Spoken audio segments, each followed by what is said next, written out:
Et me voici dans une nouvelle rencontre flamboyante avec une grande amie qui est Nancy Sinatra.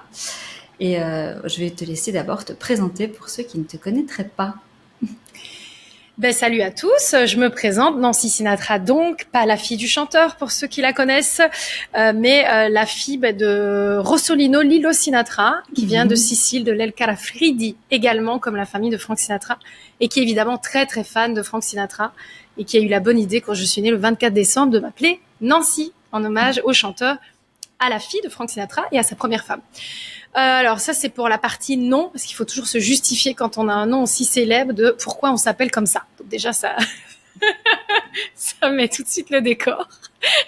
Et ensuite, mais ça vient justifier aussi pourquoi j'ai choisi peut-être un métier de lumière et pourquoi je voulais être artiste, puisque mon papa, lui, voulait imiter Frank Sinatra et moi, j'ai voulu imiter mon papa qui chantait autour de la guitare. Et grâce à cela, j'ai fait un concours de chant sur la RTBF pour la gloire. Et oui, je voulais la gloire, évidemment. En Belgique. Et en Belgique, effectivement. Et suite à cela, j'ai fini l'école et puis j'ai fait 1 an de comédie pour vaincre ma timidité. Et grâce à cela, j'ai été engagée à la télé belge, donc sur RTL TVI. Et j'ai commencé donc ma carrière télé à 19 ans. J'ai fait 7 ans de carrière télé en Belgique et puis entre 2010 et 2019, ça a été ma carrière en France. Voilà. Ensuite, je suis devenue maman de 3 enfants. Donc là, la carrière a été mise un peu entre parenthèses, mais au profit d'autre chose, et qui est le développement personnel. Et puis voilà, le développement de exactement. Un jour, une autre histoire. Voilà. En fait, juste pour dire l'accomplissement de soi. Ouais. Il n'y a pas beaucoup de gens qui le savent peut-être, mais tu as écrit un livre qui s'appelle Un jour, une autre histoire, vise l'accomplissement 360 de Nancy Sinatra, dont on va un peu parler aussi. Donc, tu es devenue en fait coach maintenant. Oui, c'est ça, coach de vie et par la force des choses aussi love coach, puisque ça va un peu ensemble finalement. Voilà, des fois, on doit régler certaines problématiques dans sa mission de vie au niveau professionnel. Et puis, d'un autre côté, c'est au niveau amoureux, c'est difficile. C'est une question de sphère et c'est ce que j'explique dans mon livre. En fait, l'idée, c'est d'équilibrer tout à 360 degrés pour être au maximum de son potentiel dans sa roue de la vie au sens large. Donc, être bien avec sa famille, ses amis, au niveau de son travail, avoir l'argent qu'on a besoin de gagner et qu'on a envie de gagner, avoir aussi une évolution spirituelle, on va dire. Donc voilà, travailler aussi son développement personnel, ses loisirs, ses hobbies. Tout ça va contribuer à notre bonheur, à notre bien-être, à notre alignement. Et sur Un jour une autre histoire, c'est ça que ça vient résumer en fait. Oui, c'était un très très chouette livre. En plus, un petit carnet dans lequel on peut écrire des notes pour soi-même et essayer d'évoluer au fur et à mesure de notre lecture. Et alors aujourd'hui, dans une rencontre que j'ai nommée Flamboyante, parce qu'en fait là-bas, c'est vrai que c'est le livre Les Flamboyants Bleus que j'ai écrit. C'est pas pour parler que du livre, c'est juste une base sur laquelle on peut rebondir. Et alors, j'étais ravie que tu puisses lire ce livre parce que moi, je connais Nancy depuis quelques années. D'ailleurs, comment on s'est rencontrés? C'est moi. C'est toi? Ah. C'est moi qui suis venue vers toi. Parce que je ne sais pas comment je t'ai découverte. J'étais sur MySpace à l'époque, tu te souviens? Je sais même pas si ça existe encore, MySpace. Mais tu sais que c'est là que ça a démarré pour moi sur MySpace, c'est vrai. Ouais, et j'ai adoré ton univers. Je t'ai découverte comme ça et j'aimais parce que j'ai encore en tête l'image. Je suis très image moi. Et c'était toi en salopette avec des épices tout autour. Et c'est marrant parce que ça vient rejoindre un peu ton livre, toutes ces couleurs. Là, c'est les flamboyants bleus. Avant, c'était les épices, donc on était dans les couleurs. Et puis, ça rejoint tes origines aussi, celles de ta famille, tous ces voyages, etc. Donc, tu vois, j'ai été attirée par ça. Déjà par l'image. Après, j'ai écouté ce que tu faisais, je trouvais ça très bien. Et je t'ai sollicité en disant que j'adorais ce que tu faisais. À cette époque-là, je voulais chanter, tu te souviens? Et je t'avais sollicité pour qu'on fasse une chanson pour le Télévis. À partir de là, je me souviens. Ouais, là, je me souviens voilà. Plus du tout début comment on était en contact en fait. Mais et en fait, je sais pas, je me suis sentie, c'était énergétique. Je pense, je me suis sentie, on devait être dans des vibrations un peu similaires à cette époque-là. Et c'est comme ça que je suis venue vers toi assez spontanément, chose que je fais très rarement. Solliciter des nouvelles personnes, c'est pas du tout mon caractère. Mais parce que peut-être que dans nos histoires, il y avait des choses similaires qui nous ont attirés. Puis après, c'est une solide, il faut le dire, on a une solide amitié depuis de nombreuses années, vraiment, qui malgré la distance, les kilomètres, toi, tu es en France maintenant et moi, je suis au Portugal. Et c'est vrai qu'il perdure. Moi, je voulais savoir, dans le livre, par exemple, j'aime bien qu'on puisse rebondir pour repartir sur des thèmes que tu as envie, toi, d'aborder. Comme tu as lu le livre, les gens, bon, le livre, Les Flamboyants Bleus, je vais pas répéter tout le temps ce que c'est. Pour moi, c'était quelque chose de libérateur, des cassettes de mon grand-père que j'ai reçues lors de son enterrement, où il me parlait non seulement des secrets de famille, de plein de sujets. Et avec mon papa, on a écrit ce livre parce qu'il m'a partagé plein d'histoires. Et j'ai essayé de pas faire un roman, mais une chronique familiale, et où le lecteur puisse évoluer aussi psychologiquement au fur et à mesure des histoires et des secrets qui se délient. Et du coup, ça aborde plein de thèmes. Oui, énormément, oui. J'ai adoré, moi étant forcément te connaissant, et puis surtout j'ai suivi ces moments, le début de l'écriture, puis l'arrêt, puis le redémarrage, et j'avais vraiment hâte de lire cette histoire parce que ça a été un très long travail d'écriture que j'ai suivi à distance. Ouais, c'est vrai. Et puis surtout, je connais un petit peu ton papa, ta maman, puis ta grand-mère. Tu me l'as présenté aussi, voilà, à distance. Et c'est vrai que lire ces histoires était très touchant pour moi parce que ça m'apprenait à te connaître d'une autre manière aussi, parce qu'on raconte pas forcément tout on peut pas raconter toute sa vie, toutes les lignes de sa vie en détail, même à ses meilleurs amis. Et là, c'est écrit noir sur blanc, donc c'était déjà intéressant de mieux te connaître, de mieux connaître ton histoire familiale. Et moi, j'aime l'amour. Je suis une amoureuse de l'amour, et c'est vrai que l'histoire de ta grand-mère m'a beaucoup touchée. Ce qui m'a beaucoup touchée en fait dans ce livre, c'est tu sais, le transgénérationnel en fait.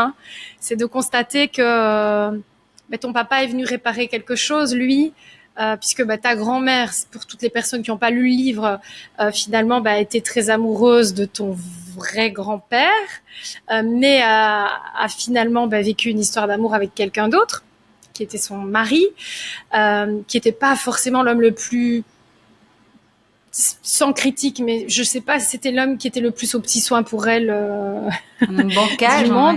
Bancal, il est un peu bancal, plus que bancal. Ouais. Ouais, je pense que elle est, jusqu'à la fin de sa vie, voilà, il y aura toujours cette histoire qui ne s'est jamais faite avec ton grand-père, et qui me fait penser un peu à l'histoire du Titanic, tu vois. Mais ça, c'est drôle quand tu m'as dit ça. À la fin, ouais. J'ai toujours vu cette dame à la fin du Titanic. Ouais. Et j'ai toujours pleuré, mais pas pour le Titanic, parce qu'elle me faisait penser à ma grand-mère. Ouais. C'est vraiment à ça que cette histoire me fait penser. Et ce que j'aime à la fin du Titanic, c'est qu'elle dit, les femmes ont des fois des secrets qu'elles ne révéleront jamais. Et normalement, avec son mari, son partenaire, celui qui est le véritable amour de toute sa vie, on est censé pouvoir tout partager, et c'est censé ne pas être jugé. Je crois juste qu'elle n'avait pas eu le mari pour cela, et que peut-être ton grand-père, ton vrai grand-père, était cet homme-là. Mais voilà, ils ont été dans une loyauté familiale incroyable, tout en étant dans la vérité avec toi. Et ça, j'ai trouvé ça vraiment assez intelligent et très admirable en fait. Mais est-ce que ça t'a renvoyé du coup, parce que toi t'aimes l'amour, t'as aimé particulièrement cette histoire-là, mais ça t'a ramené à quelles histoires alors de ta famille?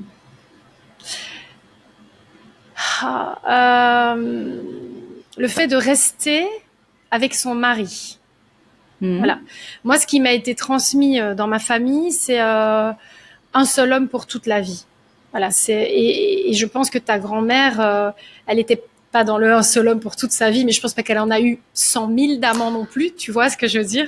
En fait, si elle l'était, je pense que ces circonstances, tu vois, la violence domestique extrême arrivait au bout d'elle-même tellement qu'il y avait plutôt une porte de sortie qu'elle-même, où elle était surprise. C'était pas du tout une femme. Voilà. C'était comme ça. Je veux dire, c'était une femme avec même une foi, des valeurs chrétiennes, des principes, et c'était très.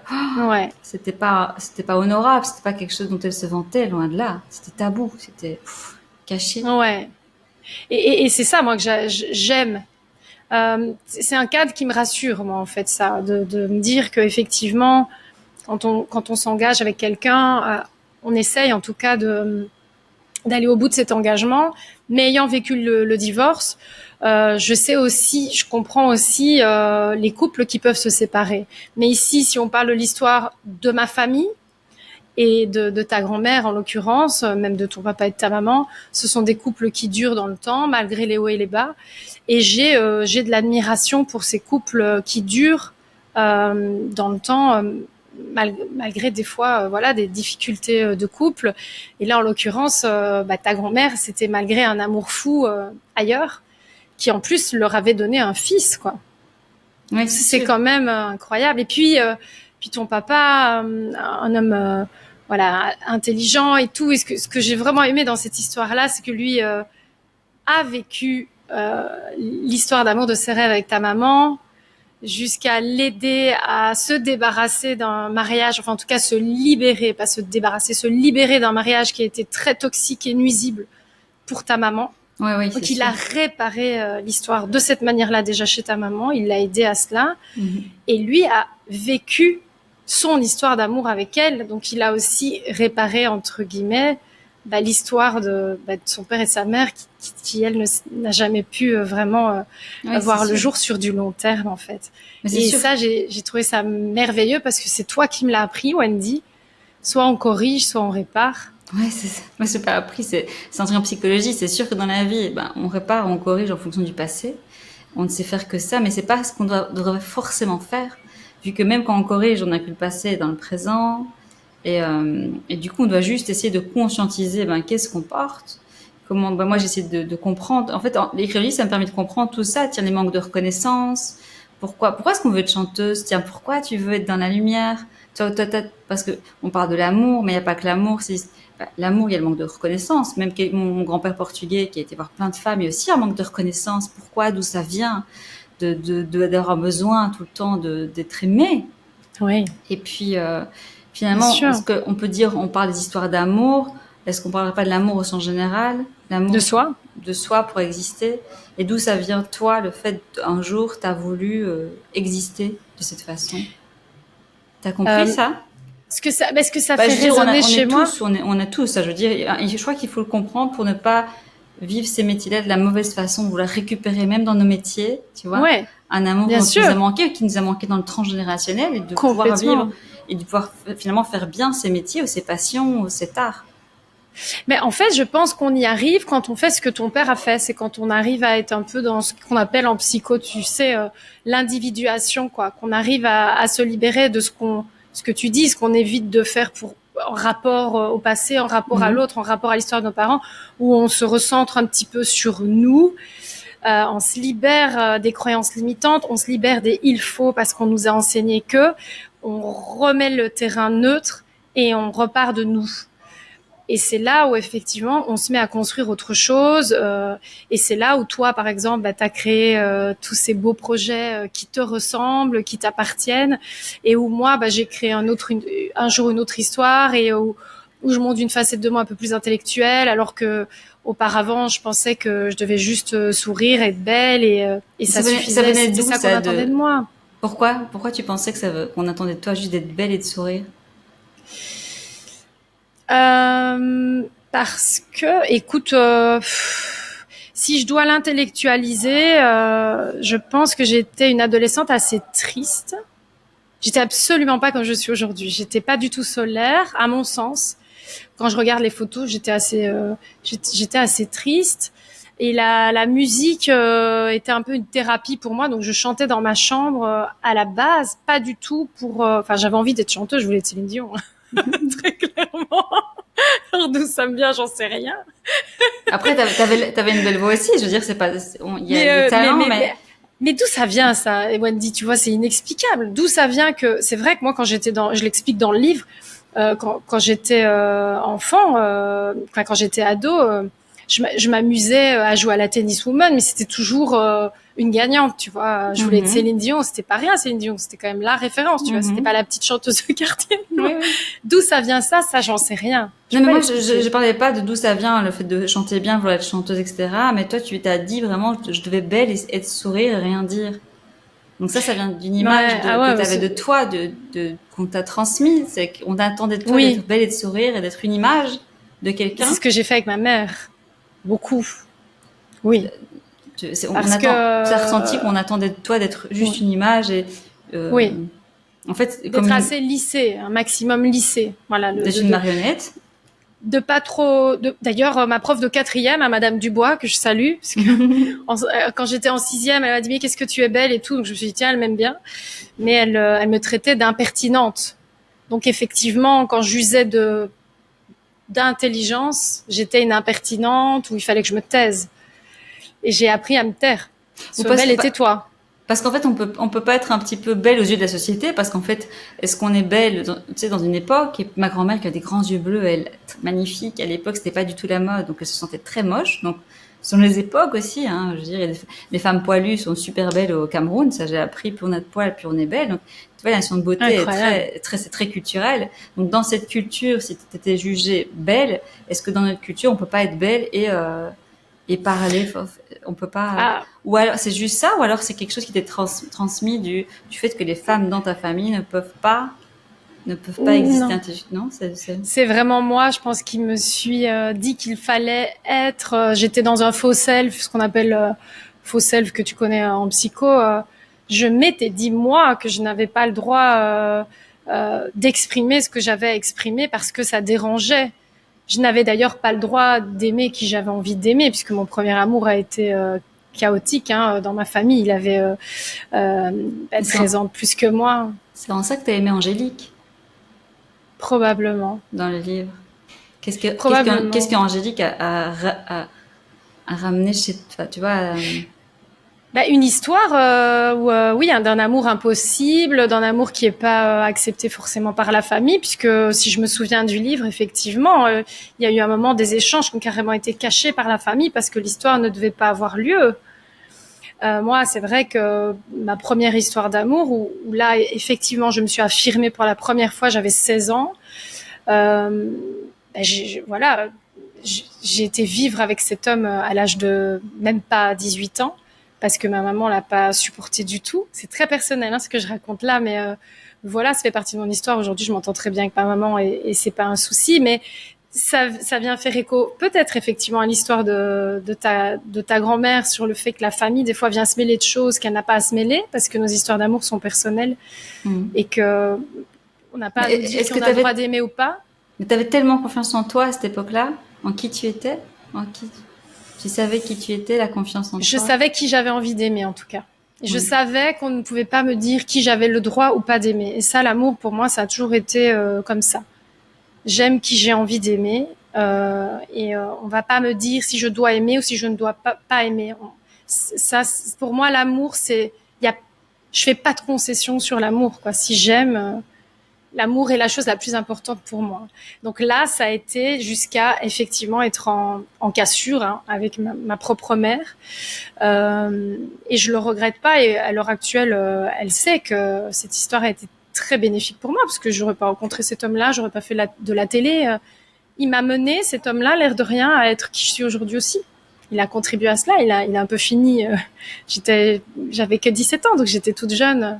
Donc rien n'arrive pour rien. Et en fait, c'est venu aussi réveiller peut-être l'histoire de ma propre grand-mère maternelle, qui elle aussi, en fait, mon grand-père était plus âgé qu'elle. Et elle a dû aussi aller à l'encontre de sa propre mère pour vivre son histoire d'amour.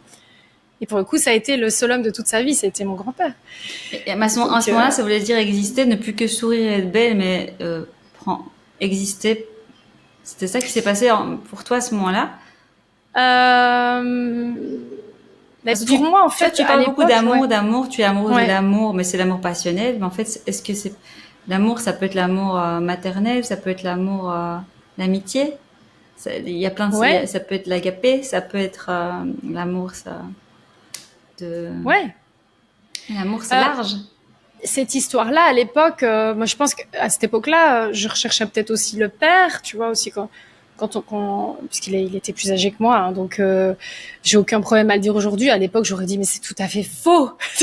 Mais oui. Pourquoi rechercher le père? Tu as un papa, super papa aussi. Peut-être que j'ai pas eu sous mon regard d'enfant, on va dire suffisamment d'attention du père.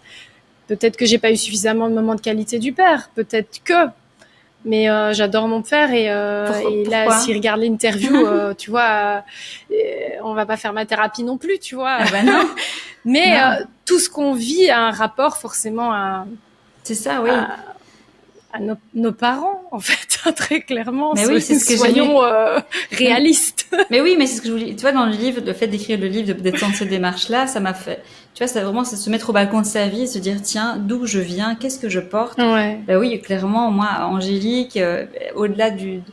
C'est drôle parce que tu vois, elle n'a pas pu vivre une histoire d'amour et sa propre mère non plus. Sa propre mère était dans des romans à l'eau de rose, que j'ai appelé ouais, Zélie dans le livre.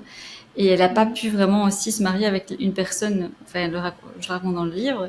Finalement, sa fille va, parce qu'il y a des tabous, des choses qui sont pas résolues, va finalement peut-être, est-ce que ça a un impact, pas un impact, je dis pas. En tout cas, c'est marrant comme les histoires se répètent, se corrigent ouais, et se transgénérationnent, nous impactent nous impacte. concrètement dans notre Ouais. vie, quoi.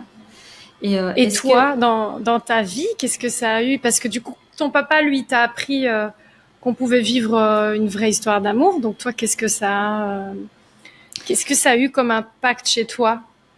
Mais moi, d'abord, il fallait que je discerne aussi la relation toxique, qu'est-ce qui était une relation, parce que forcément, quand il y a de la manipulation, de la toxicité dans nos familles, c'est des choses qui reviennent, et puis d'apprendre, ok, non, ça, on peut l'accepter, il y a des choses qu'on peut pas accepter, il y a des choses qu'on doit dire, et ça, je l'ai appris en grandissant, finalement, moi, j'ai levé les tabous avec ma grand-mère, tout était tabou, c'est beaucoup des secrets, on pouvait pas parler de certains sujets, donc moi, c'est pas ce qu'on m'a... Et en fait, cette impulsion m'a été donnée, je pense, par mon grand-père portugais, qui, lui, n'avait aucune honte par rapport au sujet, il fallait parler. Il avait fait beaucoup d'erreurs, mais d'un côté, il les assumait. C'était pas un beau parleur manipulateur, c'était quelqu'un qui assumait ses erreurs, qui était lui-même pris au piège avec son histoire transgénérationnelle.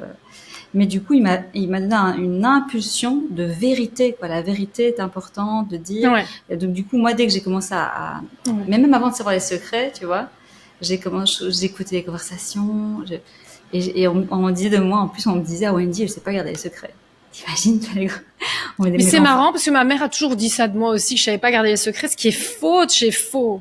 Oui, mais en fait, quand on dit ça sur nous, ça indique quelque chose. Parce que moi, Quoi?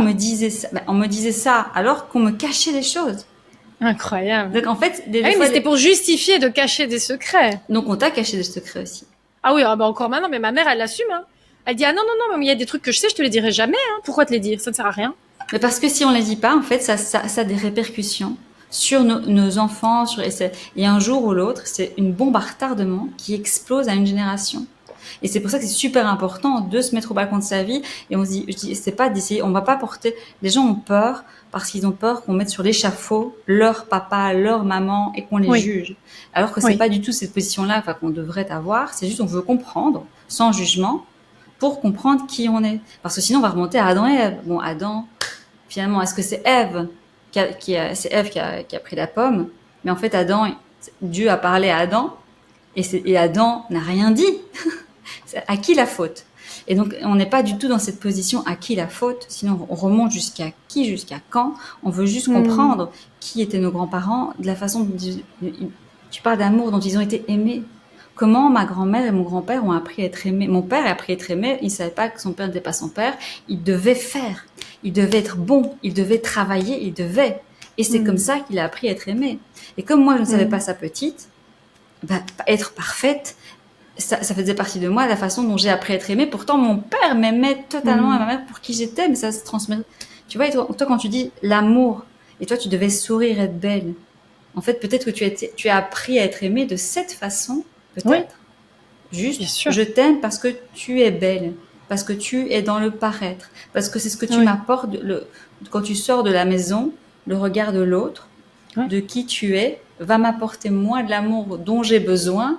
Donc, soit ça pour moi recevoir de l'amour. Ouais. Ok, donc je dois être comme ça pour moi être aimée, pour qu'en fait ma mère, mon père puissent exister. C'est vrai.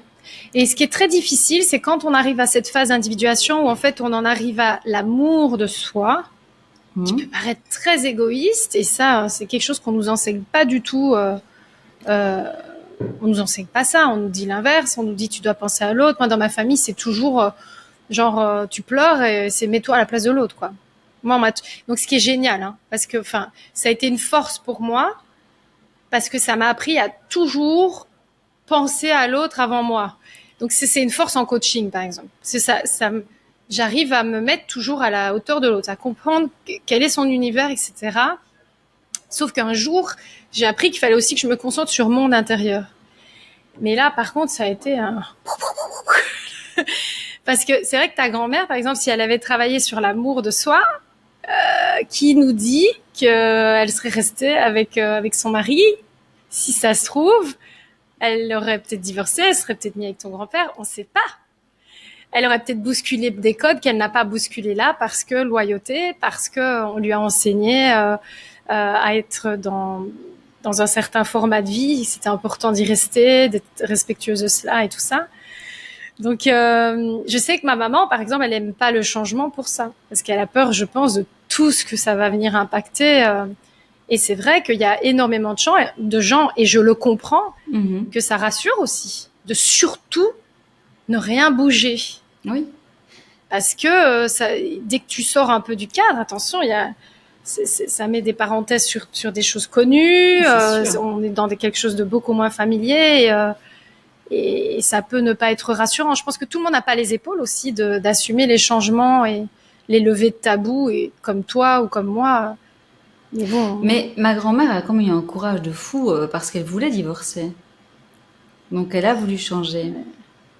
Elle a voulu changer, sauf elle a plus. Enfin, t'imagines, elle rentre dans son pays pour divorcer, et puis en fait, ils volent les courriers échangés, donc elle n'a pas de nouvelles.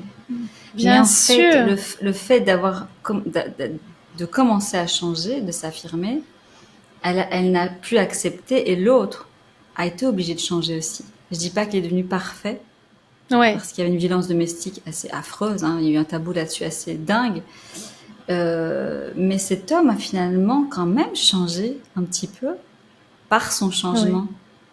Tu vois, et puis c'est vrai, est-ce que ça devait pas se passer comme ça? Je ne sais pas, mais ça s'est passé comme ça. Parce que ça devait se passer comme ça, et qu'elle a déjà transformé des choses à sa manière dans sa génération. Moi, je dis pas que ça devait se passer comme ça, mais ça s'est passé comme ça. Tu vois, c'est toujours facile après de dire, en fait, tu vois, je suis tombée là, je suis tombée dans ses bras, ça devait se passer comme ça. T'aimes pas le fatalisme, toi? Bien, j'y crois. J'y crois et j'y crois pas, tu vois. J'y crois parce que tu sais que j'ai une foi, donc oui, je crois qu'il y a des choses quand on est dans cette foi, qu'on remet ces choses-là, par exemple.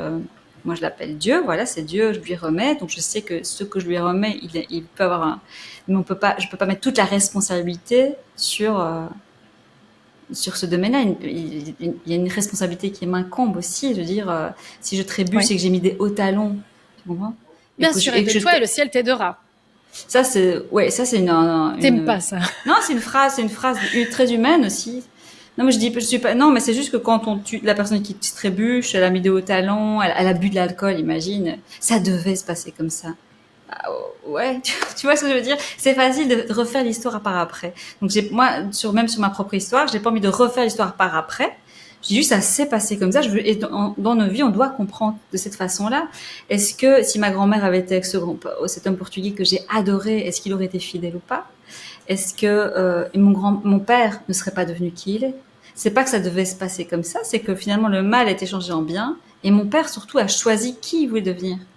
Tu vois, à un moment donné, aussi il y a des choix dans la vie qu'on peut. Et là, c'est pas que ça devait se passer comme ça. À un moment donné, mon père a pris sa responsabilité d'homme, de vouloir devenir qui et comment il voulait impacter son monde.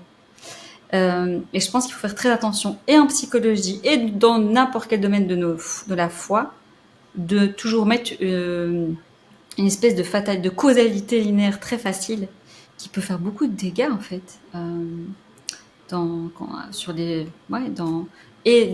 l'aspect psychologique de la personne, et même dans le domaine de sa foi personnelle, pas n'importe quelle foi. Mais c'est vrai qu'Angélique, elle représente une femme qui un jour ne savait pas qui était, jusqu'à sa mort, elle savait pas qu'elle était intelligente. Mais en même temps, elle était très courageuse. Et puis finalement, ma mère a eu ce courage aussi de partir. Je dis, bien sûr. Tu vois, donc c'est pas forcément ce qui m'a été transmis de rester. quand tout Mais, va mais, mal mais et quand... elles partent quand même. Tu vois, ta grand-mère Angélique n'est pas partie parce que elle n'a plus de nouvelles de ton grand-père.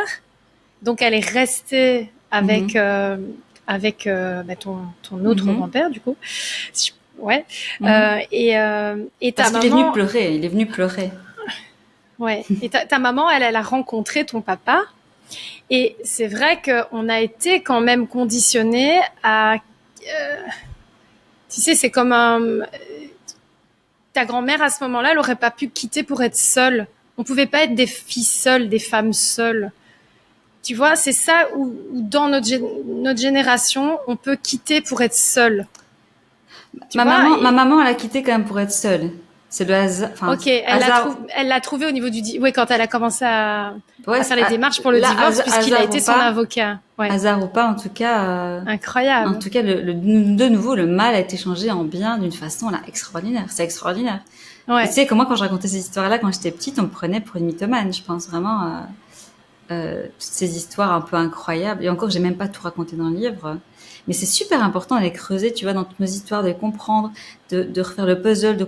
Moi, ça m'a été raconté. Je dis pas que c'est la vérité, mais c'est ce qui m'a été raconté. Après, de faire une concordance avec les dates, avec ce que l'autre dit. Et je pense que c'est important, toi, dans ton histoire, de ta maman, tu vois, c'est de les creuser d'une façon sur certaines histoires, même des tabous, et de détabouiser, c'est pas français, mais dans le lien, je pense que dans le lien, dans l'amour, moi ce que j'ai fait avec ma grand-mère, il y a moyen de lever des tabous et surtout quand les personnes ont des valeurs ou une foi de respecter. Moi, ma grand-mère, à la fin de sa vie, elle me disait, mais tu sais, il faut pardonner, il faut Ouais, je suis d'accord. pardonner. Et c'est vrai que ce qui m'a été transmis aussi, c'est ça, c'est toutes ces histoires, mais avec à la fin, c'est pas comment on commence la course qui importe, c'est comment on la finit. Et toutes ces personnes à la fin, il y a cette notion de pardon qui a été beaucoup galvaudée aussi. Je crois que je te l'ai déjà dit aussi, le pardon. Mon père, il dit, le pardon, c'est un point de départ. Et je pense qu'il a raison. Le pardon, c'est comme un premier pas vers quelque chose. Ça veut pas dire que tout est, qu'on pardonne tout, qu'on oublie. C'est pas qu'on pardonne tout, c'est que, enfin, on pardonne, mais on n'oublie pas. C'est un état d'être, le pardon. On n'oublie pas, on n'efface pas tout. Mais après, l'archer a lancé une flèche. Donc la flèche, elle est, toi, toutes les personnes qui t'ont fait du mal, voilà, peut-être que tu as pardonné, mais les flèches, elles ont été lancées. Donc les flèches, elles sont peut-être encore sur toi. Puis il faut les retirer, ça Ouais. fait mal. C'est Tu comme vois, des fois, l'histoire des clous. Ouais. non, mais il faut les retirer. Puis il y a plaie qui est Et ça laisse béante. des marques. Ouais, Il ouais. faut mettre un désinfectant, ça fait mal. Ouais. Et puis cicatriser, est-ce que ça prend du temps ou ça peut être en un instant parfois? Tu vois, est-ce que tout n'est jamais égal? Mais après, c'est vrai que c'est un chemin de libération qui peut se passer en même temps que le pardon ou qui peut prendre du temps selon le process de la personne. Mais moi, j'aime bien ouais, Moi, cette image pour, de l'archer qui lance la flèche. Parce que des fois, des gens ils disent, mais non, le passé, c'est passé, tu sais. Et alors, la personne, elle boite, elle est comme ça dans sa vie. Ça, le passé, c'est le passé, tu vois. Tout va bien. Sauf qu'elle a eu des flèches. En fait, il y a une gangrène. Tout est engrais, mais tout c'est passé, tout va bien, tu vois. Et elle marche comme ça dans la vie. Ok. Le passé, c'est le passé. Bah oui, c'est vrai que le passé, c'est le passé. Tu dois mettre mon nez dans le passé. Sinon, tu fais des accidents. Mais quand tu comprends pas comment se passer, parce que je parle du pardon par rapport au présent, c'est facile de discerner dans le présent ce qui vient nous laisser des marques, mais c'est très difficile de discerner ce qui vient du transgénérationnel et qui nous laisse des marques aussi. Et où parfois il faut parfois du pardon, où il faut se libérer, où il faut comprendre. C'est encore plus compliqué. C'est quand une mère a manqué d'amour et dit, moi je vais donner plein d'amour à mon enfant, je vais pas faire comme ma mère. Sauf qu'elle veut prendre plein d'amour auprès de son enfant, d'amour maternel dont elle manque. Au final, l'enfant est un objet à ce moment-là, oui. elle se rend De pas compte. Mais réparation. attention, quand je donne cet exemple, c'est horrible parce que ça concerne tellement de mamans et elles veulent pas faire mal. Ça concerne tellement de mères et c'est logique. En fait, inconsciemment, en fait, mais on veut prendre de l'amour pour nous. Mais en fait, l'amour dont on manque, c'est de l'amour maternel pour nous. Donc on le reçoit pas. Donc en fait, dans cette relation avec cet enfant, on se sent pas si bien. Et l'enfant, lui-même, il manque d'amour, mais il le comprend pas vu qu'il reçoit plein d'amour de sa maman. En fait, il y a un manque d'amour, donc il y a un trou. Et comment cet enfant va comprendre s'il va pas chercher, tu vois, dans le passé, que sa propre maman a manqué d'amour, mais elle n'a pas forcément conscientisé. Elle a juste dit, moi, je ferai pas comme elle, je vais corriger, tu vois. Mais qu'il n'y a pas cette conscience que, en corrigeant, ok, l'amour dont j'ai manqué, il faut que je puisse le gérer d'une façon. de quelque façon que ce soit, moi qu'elle choisisse, et puis dans sa fonction maternelle, de comprendre, ok, moi je dois créer une nouvelle relation, ni corriger, ni réparer, ni reproduire. Je t'ai coupé, pardon, tu disais quelque chose, t'as peut-être oublié du coup, si t'es comme moi. Ah non, je ne sais même pas d'où vient Je la sais pas, dans ta suite. famille c'est comme ça, nous, dans la famille c'est un peu, on parle et on se coupe, et puis du coup, parce que sinon après on oublie ce qu'on va dire, il faut vite parce qu'on parle beaucoup. Oui, j'ai appris à garder pour plus tard ce que j'avais à dire, moi, ouais. Ça, j'ai appris à le faire. Mais là, j'avais rien de spécial à ajouter. Je t'écoutais. Est-ce que toi, ta maman, t'as senti quelque chose comme ça? Parce que ça, sûr, ça concerne tellement de mamans. Quand je donne cet exemple, Ah j'ai l'impression, oui, mais quand je oui, dis elle quelque voulait chose, une fille, absolument. parce qu'en fait, les personnes, quand je dis ça, j'ai l'impression que je suis presque de 20, mais je suis pas, c'est tellement commun, en fait. Parce qu'un jour, une société a dit aux mères qu'elles ne pouvaient pas montrer de l'âme. Au père, surtout, on a dit au père, vous ne pouvez pas montrer vos émotions, dire à votre enfant que vous l'aimez. Donc, combien de manque de reconnaissance, d'estime surtout de petits garçons qui n'ont pas eu ça de leur papa, tu vois. Et ça vient de la société. Nos familles sont des micro-sociétés. La société en elle-même est une grande société avec des, et c'est pour ça que c'est super important de comprendre qui on est. Tu étais dans cette démarche-là. Et qu'est-ce qui a fait que tu avais voulu un jour, toi, écrire ce livre, un jour une autre histoire, où, où tu as eu envie d'aider les gens à aller dans un même chemin, le même chemin que toi, pour qu'ils changent leur histoire. Je montrais que des fois, dans ce livre, on peut écrire des petites... même à la fin, tu as fait la liste de mes 101 rêves, où les gens puissent Ouais. écrire leurs rêves. Ils peuvent retrouver ton livre sur Amazon s'ils ont envie de découvrir un petit peu plus de ton histoire et de comment toi, tu as changé ton histoire. Et s'ils ont envie d'être dans un process similaire au tien. Oui, alors le un jour une autre histoire est assez symbolique. C'est qu'est-ce que je fais des difficultés que je vis. Est-ce que je passe mon temps à m'intéresser au pourquoi il m'est arrivé ça, pourquoi il y a eu ça, pourquoi moi, ou est-ce qu'un jour je me demande mais comment et qu'est-ce que j'ai à y comprendre, qu'est-ce que ça doit m'apprendre de moi, qu'est-ce que je dois faire évoluer en moi. Et donc c'est pour ça que dans ce livre il y a aussi des questions pour pouvoir mieux se connaître en fait. Et laissant un rêve, c'est plutôt pour pouvoir imaginer des choses positives parce que ce qu'on envoie au cerveau, c'est il le croit. Donc tant qu'à faire, autant changer son histoire aussi en envoyant des images positives à son cerveau parce qu'on en a profondément besoin tous. Et c'est tellement difficile d'écrire sans un rêve.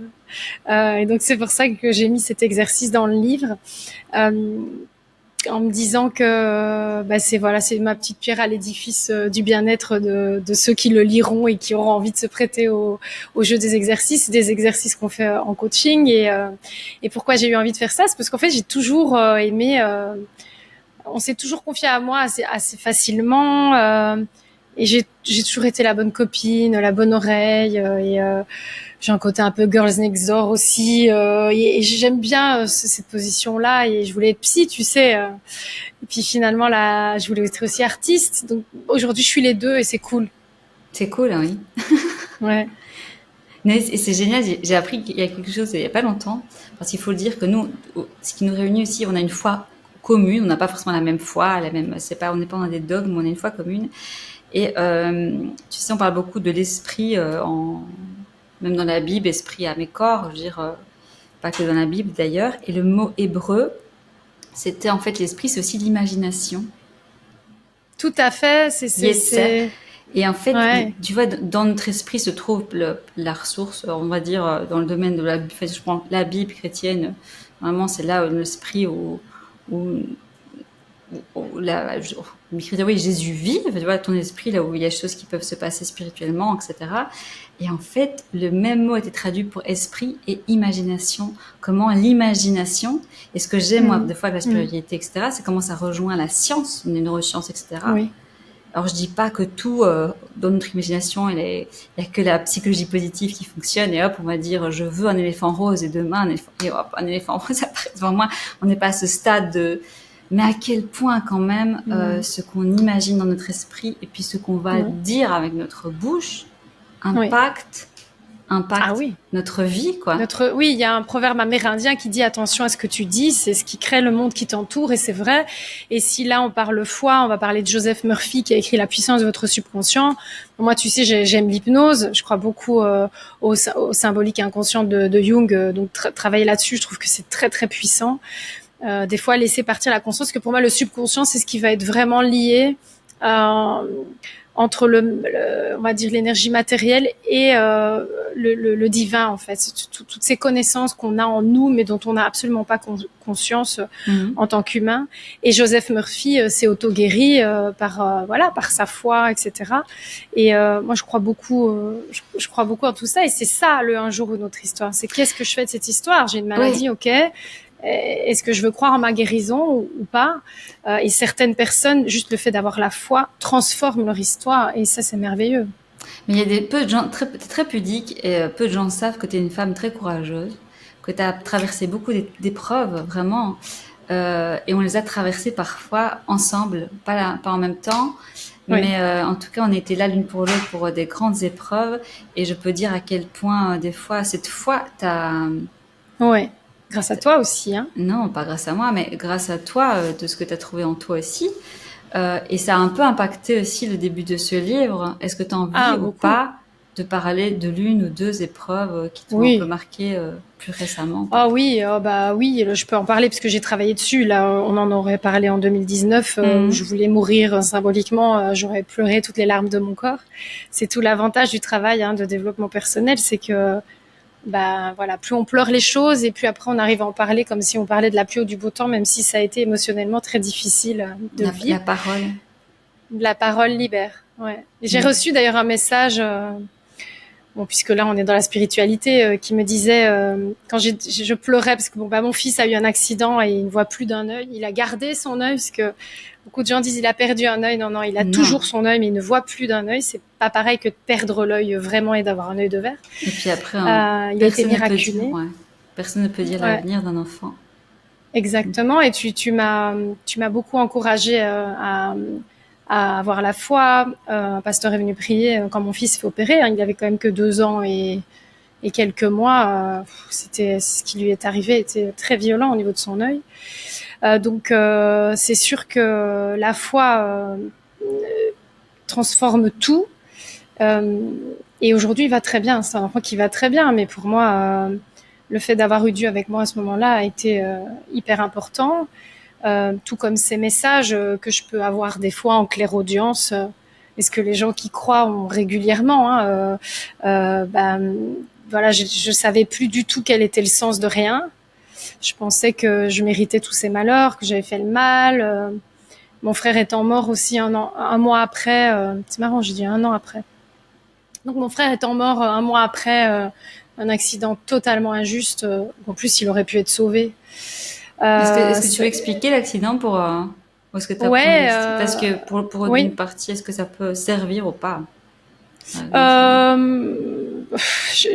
problème, c'est que si je parle de cet accident, je vais avoir envie de dénoncer le fait que mon frère, tu peux ils l'ont mis dans un endroit dans lequel il n'avait pas à être. C'est-à-dire qu'il a démarré en tant qu'intérimaire l'été, donc c'était l'été 2019, dans une usine, qui mettait des olives en boîte, en verre, sous verre, etc. Le premier vendredi, il était à un poste qui était adapté à lui, qui était simple.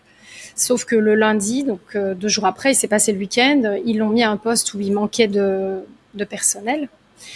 Et concrètement, ils l'ont mis au mauvais endroit, à la mauvaise place. Et même des employés qui connaissent cette entreprise ont dit à ma maman que cet endroit est normalement interdit, et aux employés qui connaissent les machines, que cette machine était dangereuse.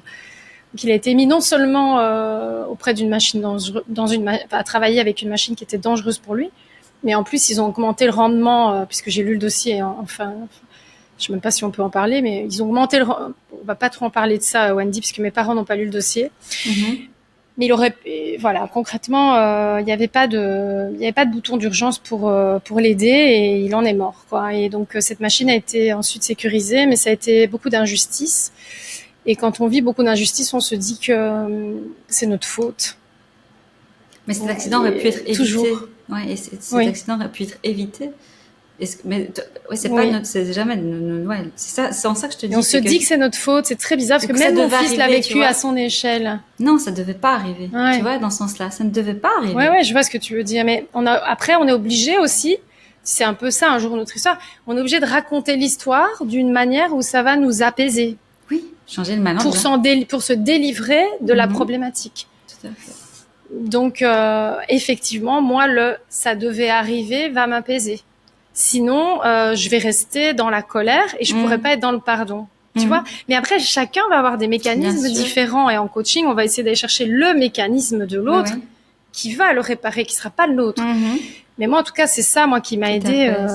Voilà. Et France Gall, c'était pour son mari et sa fille qu'elle a perdue, c'était j'ai eu la chance de les connaître. Voilà, il y a toujours des petites phrases thérapeutiques comme ça qui nous permettent de passer notre chemin malgré des choses qu'on aurait aimées qui n'arrivent jamais. Bien sûr.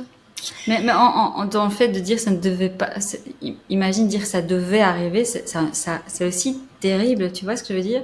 Et en même temps, il faut changer. Et c'est arrivé. Mais c'est arrivé. C'est arrivé. Et comment peut-être que tu peux donner des pistes à des gens, parce que moi j'ai pas vécu ça, il y a des gens qui sont peut-être en train de passer par là, par la perte d'un être cher de manière comme ça horrible, impromptue, c'est comme si ça n'arrive pas qu'à toi, entre guillemets. Non, bien sûr. Jonathan Serrada, qui est un ami, a perdu son frère aussi comme ça, un accident du travail. Et tu vois, comment on se sort, tu vois, comment toi t'es arrivé ça devait, mais comment on change? En fait, c'est ça, t'as changé le mal en bien. Moi, j'ai envie de dire que ton frère, il a impacté. Ah, mon frère, ton énormément. J'en bouscule mon micro, mais il a impacté, ah oui. Je pense que ça a un impact clairement sur ton redire, même ta façon de voir ta vie, ta carrière. Ah oui. Voilà. Ah oui, ça c'est certain. Et d'ailleurs, on parlait du don, etc. Quand j'ai vu son cercueil, ce qui est très choquant.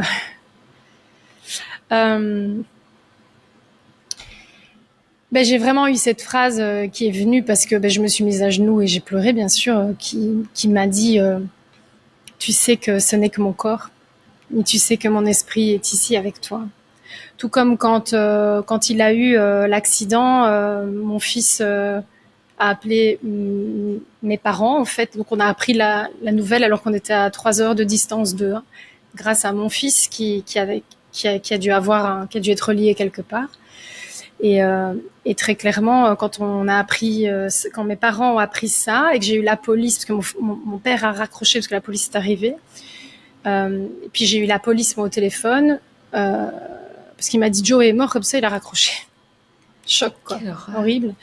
Mais bon, le pauvre, son fils est mort, voilà. Et moi j'ai fait pareil, après j'ai passé l'info à mon frère d'une manière mais totalement anti-psychologique. C'était tellement pas préparé à ça. Tu m'as appelé, tu m'as dit la même chose. Mais écoute, parce que ça m'a été dit comme ça en fait. Ouais, c'est terrible, c'est tellement violent. Et quand le policier m'a dit votre frère est mort, je veux dire juste aux gens, des fois on peut sourire, c'est un mécanisme de défense, on peut sourire. Grave. C'est pas que tu t'en fous de tout ce que tu racontes. Bah non. T'es en train juste d'essayer de raconter, de mettre un mécanisme de défense pour essayer de raconter sans t'effondrer. Sans pleurer, effectivement. Ouais, effectivement. Et là, le message qui m'est venu à nouveau, c'était 100% la faute de l'employeur. Et des années après, quand j'ai lu le dossier, c'était 100% la faute de l'employeur. Donc voilà, après, c'est vrai que ces connexions divines sont incroyables et ça a transformé ma vie très clairement à tous les niveaux, parce qu'après, on vit plus sa vie de la même manière quand quelqu'un de notre entourage est impacté soit par un accident, soit par une mort. Déjà, on pense à la mort tous les jours et on veut faire de sa vie quelque chose qui a du sens. Et c'est de là qu'un jour où notre histoire est née et aujourd'hui en quête de sens. Ouais. Et puis qui t'a amené un jour aussi à vivre plein d'autres choses et en fait, c'est en ça, je pense que c'est important de prendre un événement on transforme le mal en bien. Parce que moi, je pense personnellement que si on pense à fond que des choses devaient se passer comme ça, c'est un côté aussi, tu vois, très... il y a une ambulance qui passe pas loin en même temps. Si vous ne pas en entend. Mais c'est un côté qui peut aussi créer quelque chose de pas forcément libérateur, constructeur sur Ça le long devait se passer terme. comme ça. Peut-être que toi, ça te choque. Non, Moi, je, ça me je parle choque pas. pas. Non, c'est pas que je parle pas de ça. C'est que je me Ouais. dis qu'à un moment donné, sur le long terme, ou sur la façon dont on transmet les choses après, ça peut Ce qui aussi. moi me choque un peu plus, c'est quand on dit c'est un mal pour un bien. Ah ouais, Je préfère la formule quelle horreur. tu as transformé le mal en bien. Je préfère cette formule-là C'est parce ça. que effectivement, non, Hein? on ne souhaite pas qu'il nous arrive du mal Mais pour c'est du bien horrible. derrière. Mais il faut Voilà, se rendre compte, en fait, c'est ça, plus. lorsqu'on appelle aux professionnels et même aux gens dans le spirituel, rendez-vous compte quand vous dites à des gens que quelque chose d'horrible devait absolument Voilà. leur arriver, est-ce qu'on se rend compte de ce qu'on est en train de dire à la personne et de la façon d'après. Ouais. Donc, c'est pas de cette façon-là qu'une Ouais. personne peut changer le mal en bien. Enfin, tu vois, c'est. C'est ça, non. Un mal pour un bien, moi je suis pas du tout d'accord avec ça. Maintenant, être fataliste, mon fils a eu un accident, Bah, malheureusement c'est arrivé, ça devait arriver. Moi j'étais à 1 mètre de lui, je n'ai pas pu le changer. Donc tu sais, quand à un moment tu as été impuissante face à quelque chose de dramatique dans ta vie, tu es obligé de raconter une histoire qui vient te dire ok, tu vas pas te suicider parce que tu as été impuissante face à l'accident de ton fils. Donc tu es obligé de dire ok, c'est que ça devait arriver comme ça. C'est pas et maintenant faute. comment on transforme et là je te rejoins, comment on transforme ce mal pour un bien. Ouais. Voilà, tu vois. Mais c'est surtout se déculpabiliser aussi. La culpabilité, c'est aussi c'est le mal, quoi, la culpabilité. Pas toute. Il y a des culpabilités qui sont bonnes à un moment donné pour dire pardon quand on a fait quelque chose de mal et d'avoir une conscience du bien et du mal. Mais la culpabilité, quand il y a des choses, en fait, où tu ne pouvais pas savoir, prévoir. Rien faire. Tu ne sais Moi, rien j'ai eu faire. un rêve, tu vois, Wendy. Tu ne sais rien faire. Donc, quand mon frère est mort, j'ai rêvé. Mais humainement, on a envie, tu vois. Et ça, est-ce que c'est notre culture? On va se flageller. C'est ma faute. Je vais aller marcher mes genoux en sang pour me purifier. Tu vois, toutes ces dogmes, en fait, qui n'auraient même rien à voir avec quand tu cherches. Bref, tout ce truc de culpabilité qui vient nous dire, en tant que maman aussi, ça c'est encore. Mais je crois que c'est sœur aînée, incontournable. maman, ouais, c'est pas contre elle. Mais il faut apprendre. Je crois que c'est incontournable de vivre de la culpabilité, mais il faut effectivement s'en libérer. Mais c'est comme les phases de deuil. Quoi que tu vives une rupture, voilà, quelque chose qui change et qui te convient pas, on passe par ces phases de deuil. Elles sont incontournables. On va passer par la colère, on va passer par la tristesse, on va peut-être renouveler ces phases X fois jusqu'à en arriver à l'acceptation. Et cette acceptation-là, effectivement, quand on a la foi, c'est plus facile de l'atteindre. Et surtout, pour revenir juste au pardon, quand on arrive à être dans le pardon de soi et de l'autre, ça aide beaucoup. Pour moi, le pardon, il est aussi assez égoïste au final. Mais voilà, on pourrait en débattre pendant 2 heures. Mais c'est vrai, le pardon, c'est pour soi d'abord. C'est une notion qui a été très galvaudée. Et même dans le milieu chrétien dont on parle parfois, le pardon, et c'est fini. Non, tout n'est pas fini. Il y a une démarche qui est personnelle pour soi. Et puis, c'est pas parce que même on a une foi, n'importe quelle foi, ils sont par la chrétienté, qu'on doit accepter l'inacceptable, qu'on doit s'oublier. Et c'est pas parce qu'on doit penser à soi, ne pas s'oublier, discerner ce qui est toxique, que tout d'un coup on doit aussi n'être que sur soi. Je sais pas si toi ça te choque ou pas, une partie de la psychologie qui aujourd'hui te dit de l'affirmation du non comme ça. Juste exister, non, et t'as des personnes qui sont juste là-dedans, non, je dois apprendre à dire non, n'importe quel. Et du coup on oublie totalement cette empathie dont tu parles, d'apprendre aussi des fois à mettre l'autre avant soi. C'est dur d'avoir cette équipe. J'en parlais aussi avec mon autre rencontre flamboyante, Susanna Sabino, de cet équilibre en fait entre soi, tu vois, et un équilibre un petit peu qui est différent pour chacun, mais pas de tomber dans un extrême ni dans l'autre. Oui, c'est ce qu'on nous apprend en PNL, c'est à mieux vivre avec moi, le monde, les autres. Et l'idée, c'est d'avoir toujours un équilibre, à pas être soit à 100% et les autres, on s'en fout, mais pas non plus. Ce que moi c'était les autres 100%. Encore maintenant, c'est un travail. Et puis moi, je m'en fichais. Et puis pas avoir une vision du monde globale qui est quand même hyper importante aussi pour pouvoir se situer dans tout ça, parce qu'il nous faut des repères dans la vie, c'est hyper important. Donc voilà. tout est équilibre au final et ce qu'il faut, c'est chercher cet équilibre-là. Et un jour, notre histoire, c'est ça aussi. Et quand on cherche du sens à sa vie, c'est ça qu'on va chercher. C'est aussi un équilibre de vie par rapport à ce qui nous anime, ce qui est fait pour nous et par rapport à notre mission de vie, parce que je suis persuadée qu'on vient tous ici sur Terre pour réaliser quelque chose. Mais ce ne sont que mes croyances, que mes perceptions. Tout à fait, oui. Moi, là, je suis d'accord avec toi. Et je pense que, mais de toute façon, même d'un point de vue psychologique uniquement, tu sais, même, j'en parlais hier avec mon papa, justement, là, est-ce que toi, la retraite, un jour, on est à la retraite, on ne fait plus rien. Mais est-ce que c'est tellement bon? Tu vois, un jour, on est à la retraite, puis on vient des personnes âgées, on n'a plus de rêve, on n'a plus de... Tu vois, ça, mon grand-père, il m'a passé comme ça jusqu'à la fin de sa vie, même si il avait des visions, des rêves, des objectifs. Ma grand-mère, pareil. Mon père est dans cette même démarche. Aujourd'hui, il est retraité, mais il a des visions, des rêves, comme tu parles de mission de vie. Et je pense que c'est très important jusqu'à ton dernier souffle de se dire, mais en fait, je suis encore là sur cette terre. J'ai peut-être des choses à offrir aux autres. Tu vois, j'ai peut-être des choses à faire pas que pour moi, parce que je pense que le fait d'être, mais je dis pas qu'il faut pas prendre du temps pour soi, des vacances en fonction de ton âge aussi, de te reposer, de prendre et pas de travailler à l'usine de 8h à 6h du matin. Et c'est pas dans le sens de travail et de pénibilité. Je parle de mission de vie, de sens, de continuer à avoir du sens, et pas que je suis un grand-parent. Par exemple, c'est hyper important un grand-parent. D'ailleurs, les grands-parents ont tellement impacté sur la vie de mon père. Ils ont vraiment, c'était des personnalités qui ont clairement impacté sur son chemin de vie. Mais je crois que même une personne qui nous écoute, qu'elle a 70 en France, 70 en Belgique ou plus, 80, d'avoir tout le temps, tu vois, j'espère que toi et moi, quand on aura 90 ans, 90 ans, on se parlera de ce qu'on fait, de nos rêves, de nos objectifs, de ce qu'on a envie de faire, et d'être tout le temps dans cette...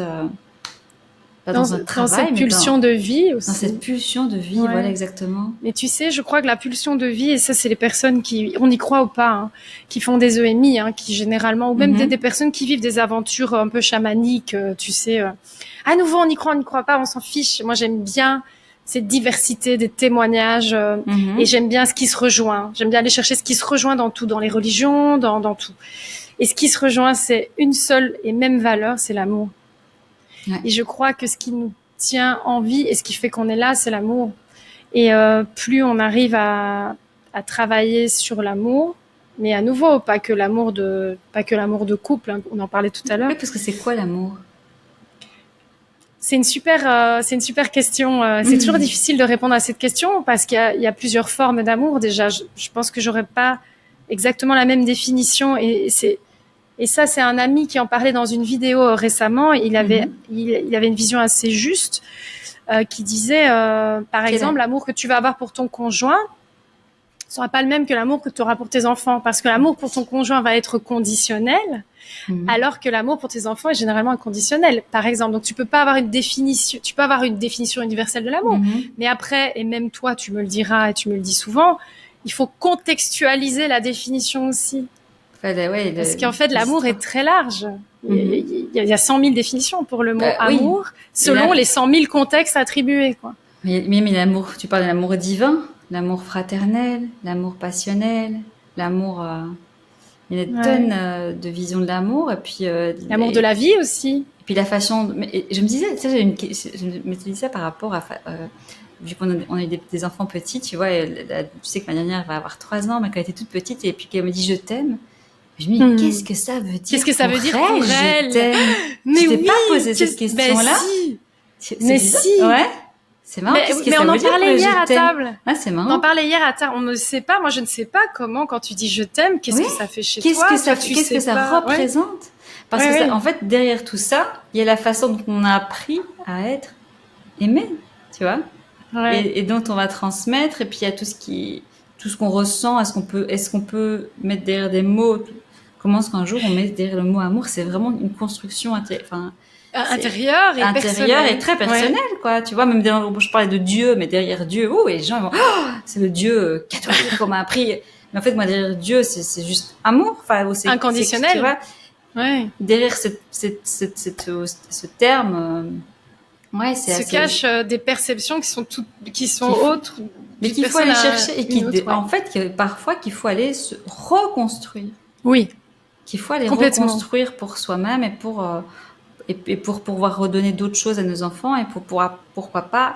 Moi, je parle beaucoup avec mes filles, tout ça. Je sais que t'en parles beaucoup aussi avec tes garçons. Enfin, j'essaie d'expliquer, d'essayer de, je fais des fois des erreurs et je leur dis, des fois, je suis pas du tout une maman parfaite. Enfin, tu le sais. Et des Mais fois, qu'il on est. crie, des fois, on dit, ah, Je des fois, pense que c'est j'explique. les parents qui se croient parfaits qui malheureusement ont du travail à faire. Ouais, Parce que quand enfin, je veux dire, on doit avoir conscience qu'on est complètement imparfait et travailler mm, à pas être parfait parce que c'est impossible, mais mm. à s'améliorer tous les jours. Ouais, c'est sûr. Bah, tu sais ça, pour revenir sur les flamboyants en bleu, puis on va arriver à la conclusion de ce long échange riche qui n'est pas du tout une interview, mais qui est un échange, je te le dis, sur la base des flamboyants bleus, mais c'est une base sur laquelle on peut partir, qui peut nous faire bondir dans nos histoires personnelles, et ça a été super riche. Merci Nancy pour ton authenticité et tout ce que tu nous as partagé dans cet échange, vraiment. Mais sur la conclusion, tu parlais ma grand-mère Angélique, et c'est ce que je montre dans le livre, elle a cette capacité de s'adapter tout le temps, de se remettre en question, de changer. Mon père aussi, finalement. Et ce grand-père portugais qui a fait tellement d'erreurs, jusqu'à sur son lit de mort. Euh, Mhm. voilà, je te laisse un petit peu aussi comment tu conclurais, toi, cet échange sur ou le parallèle entre les flamboyants bleus, un jour une autre histoire. Qu'est-ce que tu auras envie C'est de... peut-être le rebond. C'est peut-être le rebond, l'importance du rebond, l'importance d'aller chercher toujours des ressources en soi pour vivre sa meilleure histoire. Ouais, Voilà, quoi qu'il se passe, et l'importance aussi que l'on donne à la vérité, même si la vérité reste relative, mais bon voilà, et la vérité libère. selon le monde qu'on connaît, je pense est essentiel. Tu vois, le fait que tu aies connu la vérité sur tes grands-parents, ça doit apaiser ton histoire aussi d'une certaine manière. Ah oui, c'est sûr, d'avoir eu accès à une forme de vérité, parce que c'est leur vérité. Mm. Mais en tout cas, et en fait, c'est ça qui est important, c'est pas la vérité qui compte, mais c'est la La façon, vérité si je mens. mais c'est la façon dont la personne a vécu cette histoire et elle l'a transmis et qu'elle l'a vécu avec ses émotions, tu vois. Parce que La quelqu'un va dire, sincérité. lire le livre, a connu, mais c'est pas comme ça exactement, nanana. Mm. Peu importe, c'est comme ça que Angélique l'a vécu, comme ça que Ouais. José l'a vécu, que mon père l'a vécu, et comme ça que les choses m'ont été transmises émotionnellement, et que j'ai pu, moi, travailler là-dessus. Et c'est ça qui est important de dire aussi aux gens qui cherchent leur histoire. Et vous, c'est vrai qu'il n'y a pas une forme dans l'histoire personnelle de vérité, mais il faut chercher cette vérité, la façon dont ils ont construit cette vérité, C'est ça. et que la façon dont elle a été transmise. En tout cas, on a abordé tellement de sujets dans cet entretien. Je pense que les personnes pourront aller piocher ce qu'elles ont envie d'aller piocher. Parce que toi et moi, on est comme ça. On n'a jamais envie de convaincre qui que ce soit de quoi que ce soit, de quelque chemin. C'est pas l'objectif d'un jour une autre histoire, et c'est ni l'objectif des flamboyants bleus. Mais je Non. pense qu'on a aussi eu du courage d'oser partager des choses où les personnes vont pouvoir nous juger, pouvoir poser leur regard, moi, sur ces histoires aussi d'une façon totalement différente, et apporter un regard peut-être où ces personnes vont m'éclairer sur ma propre histoire. Moi, je suis toujours, j'adore échanger et continuer d'apprendre, parce que c'est ce qui m'a été transmis. C'est que jusqu'à leur mort, mes grands-parents ont été dans cette position d'envie d'apprendre. On n'est jamais rassasié C'est ça. d'envie d'évoluer, d'envie d'apprendre, et j'ai cette humilité. Mon père a une humilité dingue, et j'espère en tout cas garder cette valeur jusqu'à mon dernier souffle aussi. Merci Nancy, toi Mais aussi t'es merci à très humble. Les toi. gens ne le savent pas, mais t'es quelqu'un aussi de très humble. Tu parles beaucoup, on t'a beaucoup vu dans la télé, dans les médias belges, etc. Et ton chemin est juste magnifique, la façon. Je voulais mettre en lumière aujourd'hui la femme, c'est la fille. On est toutes les deux des filles, mais On est quand même des les filles, ouais. multifacettes, ouais, Ouais. courageuses et remplies de ressources que tu es. Ben merci, merci Wendy, et puis merci aussi pour tout ce que tu fais en tant qu'artiste, et continue, et j'ai hâte de voir la série ou le film des Flamboyants Bleus. Ah ouais, ça c'est mon rêve, tu le sais. Et puis voilà, qui sait, parce que les gens le savent aussi que tu es une très bonne comédienne. Qui sait, ça serait peut-être Ce serait bien, ce serait j'adore chouette, jouer ouais, la comédie en j'adorerais. plus, Hein. hein, ouais. Ouais, si Ce un qu'il y a de réalisateur plus nous simple et de écoute, plus beau à faire, je c'est sais jouer la déjà quel comédie. rôle Nancy jouerait, donc Ah ouais, si lequel? quelqu'un nous écoute, je peux pas dire. Enfin, toi tu le sais. Bon, on va couper, on va continuer en off comme d'habitude, et on embrasse tous ceux qui nous ont écoutés. À très bientôt. Salut! Prenez soin de Ciao. vous. Ciao!